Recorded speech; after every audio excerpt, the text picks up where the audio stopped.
तर मंडळी, आज आषाढी एकादश असल्यामुळे आम्ही चाललो आहे नंदवाळला. कारण पंढरपूरला एवढं लांब आम्हाला जायला जमलं नाही, त्याच्यामुळं आज आम्ही नंदवाळला चाललो आहे. नंदवाळ इथून आमच्या गावापासून एक 40 किलोमीटर असेल. तर आज आम्ही चाललो आहे आणि आज आम्ही सगळ्यांनी एकादश केल्या, परंतु मुलांना नेणार नाही आहे. मुलांना आणि आईला घरातच सोडून जाणार आहे, कारण गर्दी फार आहे तिथं. पण आम्ही काय अजून गेलो नाही, आत्ता चाललो आहे. आज संध्याकाळी 5 वाजले आता आम्ही निघायला लागलो आहे. कारण आता आमच्या गल्लीतली दोन आहे, त्याच्यामुळे सांगितलं तिथं फार गर्दी आहे. मग म्हणून यांना मुलांना जर घरात सोडून चाललो आहे. आज आमच्या मुलांनी पण एकादश केल्या. आज एकादश केल्यात. यांना न्यायची इच्छा खूप आहे, पण गर्दी जास्त असल्यामुळे आणि तिकडे पावसाचं वातावरण पण आहे, त्याच्यामुळे यांची तब्येत बळ्यानं यांना सोडून चाललो आहे. आणि आईचं तर काय तुम्हाला माहीत आहे, म्हणजे 15 दिवस झालं ऑपरेशन होऊन, तिला लांबचा प्रवास असणार नाही, त्यामुळे मुलांच्या पाशी आईला ठेवून चाललो आहे आम्ही. तर चला, नंदवाळ आम्ही पण पहिल्यांदाच बघणार आहे, कारवार मी पण पहिल्यांदाच बघणार आहे. आता बघूया नंदवाळ कसं आहे आणि गर्दी किती आहे, आणि मंदिर पण आम्ही पहिल्यांदाच बघणार आहे. ते मंदिर तिथे गेल्यानंतर तुम्हाला दाखवतोच. तर चला, आम्ही दोघंजण आणि आमचे बंधुराज विक्रमन सातवी, ही दोघंजण हे आम्ही चाललो आणि सगळ्या मुलांना आम्ही घरी ठेवून चाललोय. आज आम्ही पहिल्यांदा चाललोय 4 मुलं घरात ठेवून. तर बघा, आमची मंडळी आवरलेली आहेत. हे आवरलाय काय? चला, तर कुणीकडे जायचं आहे? आवरून तयार आहेत. चला मंडळी, आम्ही निघतोय आता. चला रेडी झाले आम्ही नंदवाळला जायला. हा चला, नंदवाळला जायचं. प्रति पंढरपूर होय, पहिल्यांदाच बघायला नंदवाळ आम्ही. चला आता कसं मंदिर आहे काय आहे ते मला तिथे गेल्यावर दाखवतोच. सकाळपासून आमचं काय नंदवाळला जायचं प्लॅनिंग नव्हतं, कारण नेहमीप्रमाणे मी 8 वाजता उठून म्हणजे 7-7:30ला मला कामावर जायला लागते. पण आज माझी पण एकादश आहे, आमच्या घरच्या सगळ्यांचीच एकादश आहे. त्यामुळं 11-12 महिने आमच्या फराळ करून दिलेत आणि मी डबा घेऊन कामावर गेलो. मग यांचा 1-2 तासानं मला म्हणजे 10च्या दरम्यान मला फोन आला. अहो म्हणजे यांचंही घरच्यांची सगळ्यांची यांची चर्चा झाली, म्हणजे आमच्या विक्रम स्वाती आई ते कारभार भाई यांची सगळ्यांची चर्चा झाली की आपण नंदवाळला जायचं काय. मग शेवटचा निर्णय माझा असतोय. त्यांची चर्चा झाल्यानंतर मला फोन केली त्यांनी 10च्या दरम्यान की अहो आपण नंदवाळला जायचं काय. मी आता पांडुरंगाचं दर्शन साक्षात करणार म्हटल्यावर मी काय नाही म्हणतोय, आणि देवधर्माचं मला पण खूप वेळ आहे, त्यामुळं जगा तुम्ही आवरून बसा, मी कामावर लवकर येतो असे यांना सांगितल्यानंतर यांच्या तोंडावर म्हणजे यांचा जरा आवाज पण जरा एकदम खुल्ला अंदाजा आला की यांनी नाही म्हणतात काय, नाही म्हणतात कशाला, मी कशाला नाही म्हणून. देवाला जायचं म्हटल्यावर मी जायचंच म्हणतोय. मग कारवाबाई तुमची कधी प्लॅनिंग चालू झालं आणि मला कधी फोन केला?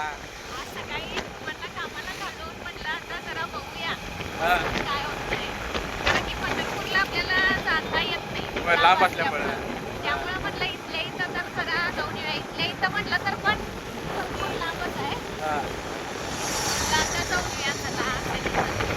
आता आम्ही चाललोय, तिथे गेल्यानंतर दाखवतो तुम्हाला कसं मंदिर आहे. आम्ही पण पहिल्यांदाच चाललोय, कारण मी पंढरपूरला गेलोय पण नंदवाळ अजून कधी आजपर्यंत गेलेलं नाही आहे.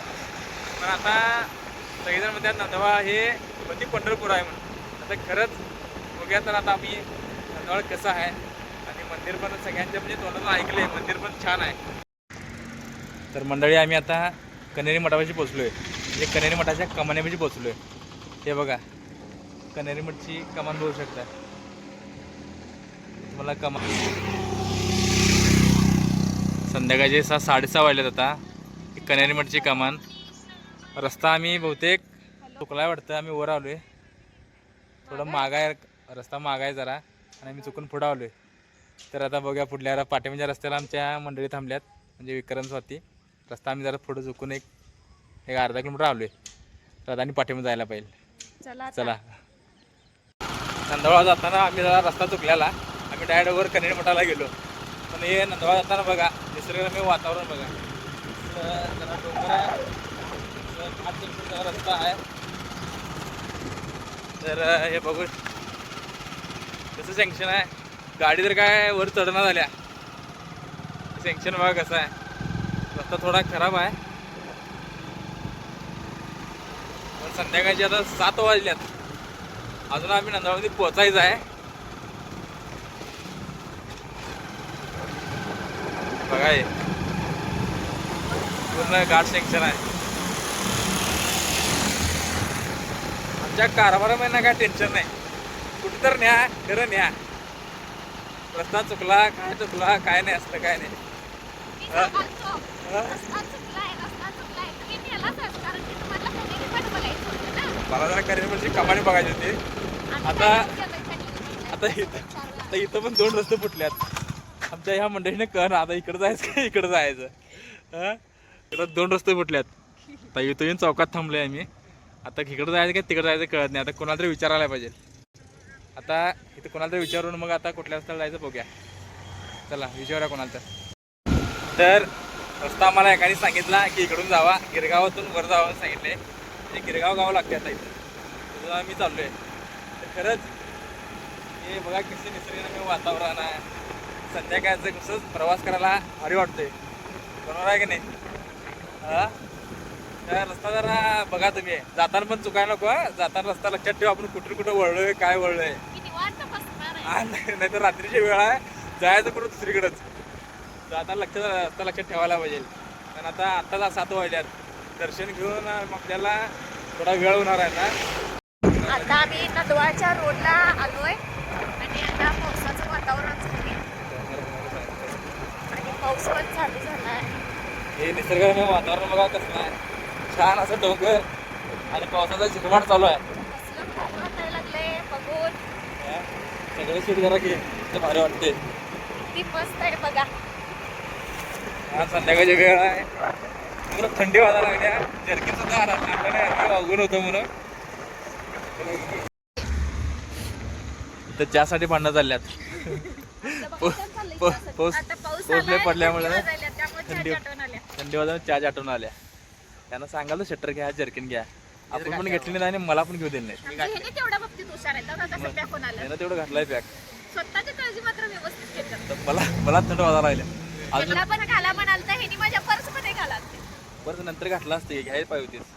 अजून नंदगाव म्हणजे नंदवाळ अजून लांब आहे.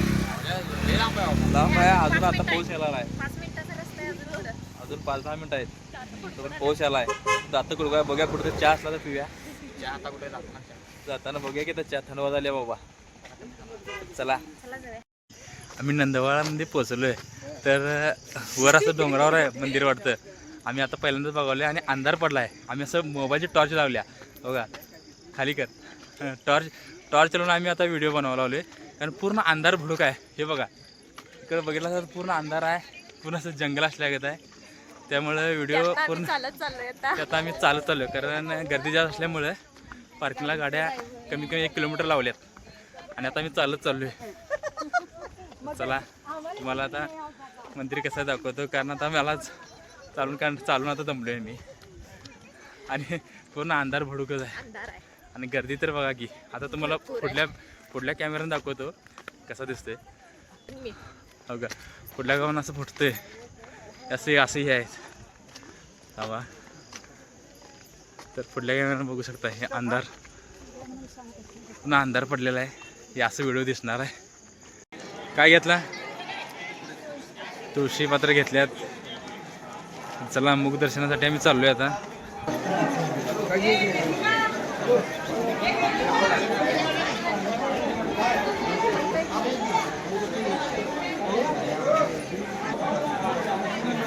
मंडळी तुम्ही बघितलास आरती चालू होती. आरतीला किती गर्दी होती ती.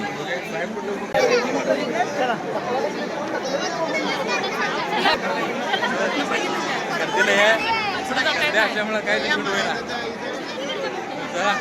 लई गर्दी आहे. काय ना गर्दी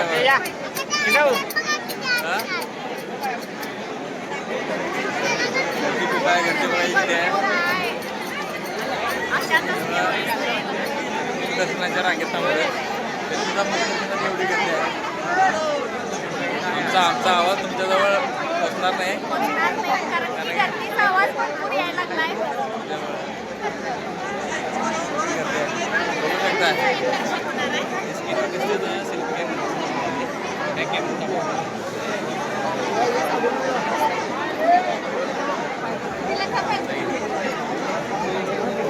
मुखदर्शन घेऊन आता घरी निघालोय. गर्दी तर लईच होती. त्यातनं सुद्धा थोडंफार लांबनं दर्शन झालेलं आहे आमचं.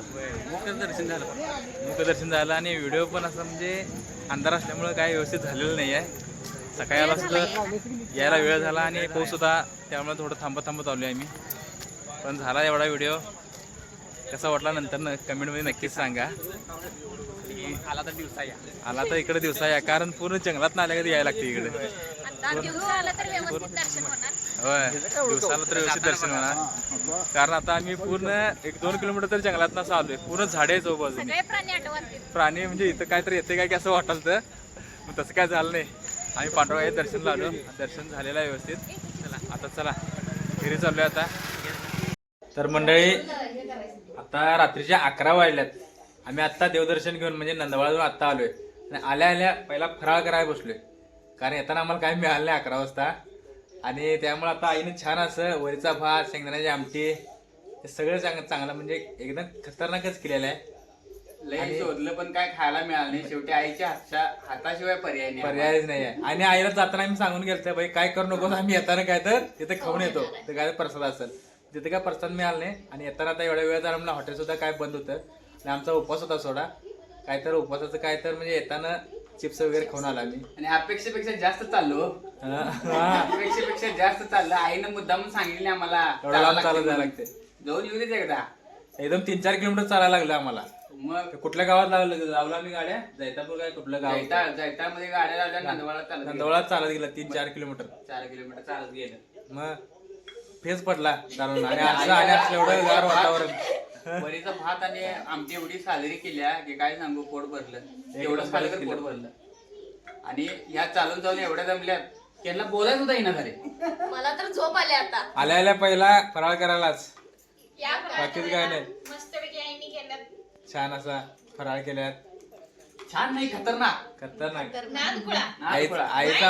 आईचं उपकार मानेल तेवढं कमीच आहे ना. लय आशीर्वाद लागला. आशीर्वाद लागला, नाही केला असतं तर खरडी वाळली असते आमची. ए नाही, हिने मला सांगितलेली नंतर सांगतो म्हणून. मी आणि फोन करून सांग म्हणलं, आम्हाला काय मी येताना खाऊन येतो म्हणून. आणि सांगितले बरं झालं. पाक हे पोटात सगळं हे झालं असतं, पोहा झाले असतं. सांगितली तरी पण मी काय म्हटलं हिला, मग हे बघ बाई म्हटलं तुम्ही खाऊन या, खरं घरात जर असं राहिलं तर मी खावा, भूक लागली तर, नाही तर सकाळी माझी पोरं खाते. बर चला. आता आम्हाला सगळ्यांनी सुद्धा हे केल्या, म्हणजे सगळ्या पदार्थांनी आम्हाला खाऊ वाटल्या. आणि ह्या पोराने सुद्धा असं खायला घालून मच्छरांमध्ये झोपल्यात सगळी पोरं आमची. बघा किती तिच्या आईला मदत करते बघा. मदत करते आई. एखादा म्हातारा म्हणून घरात असलं की किती आधार असतोय ना. पहिल्यापेक्षा लई सुधारल्या. मग याच्या जीवावर सगळं सोडून जायचं आम्हाला. मग तिच्या जीवावर आम्हाला सगळं सोडून जाता येते. नाही, आई आज राहिली पोरांना बघितले. चला बाय बाय. तर मंडळी चला, आता हा ब्लॉग इथंच थांबतोय. परत भेटूया पुढल्या ब्लॉग मध्ये. धन्यवाद.